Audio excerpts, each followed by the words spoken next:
Emergency. Recognize Senator Hass. Thank you, Mr. President. Senate Bill 46 is the first of several bills coming to our chamber to address sexual offenders in schools and specifically how to keep those people from ever working in a school again. These bills seek to put another protective layer around the more than 500,000 children sitting in classrooms, playing sports, and putting their trust into educators. This legislation is largely the product of work done by the Interim Committee on Education and refined this year by our Senate Committee on Education.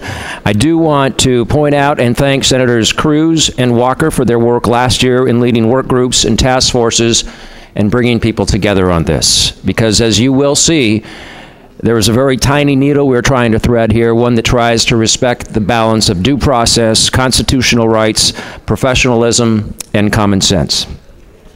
The first bill is Senate Bill 46, and it directs the Oregon school districts to fingerprint new employees to prevent those convicted of crimes from slipping through. Please understand, many districts already do this, but not all of them do it, and not all of those who do it to all employees. It also requires contractors who have direct supervision over kids to be fingerprinted.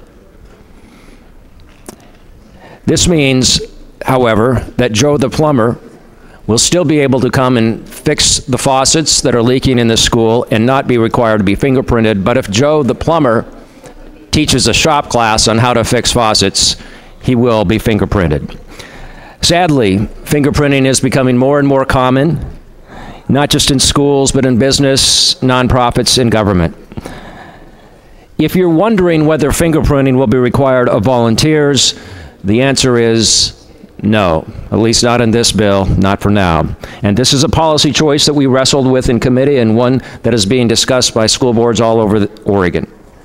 For us, I think there was consensus around testimony that suggested that schools should be welcoming toward parents and volunteers, and to require these people to be subjected to fingerprints dramatically lessens that feeling.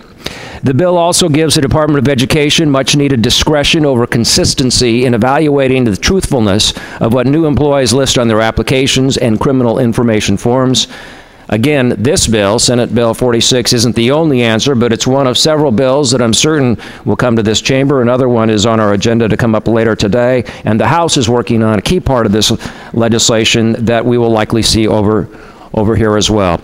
Mr. President, I believe that if all of these bills pass, Oregon will have the strongest child protection laws in the nation when it comes to sexual predatory behavior in our schools. Senate Bill 46 passed our committee unanimously, and I ask for your support.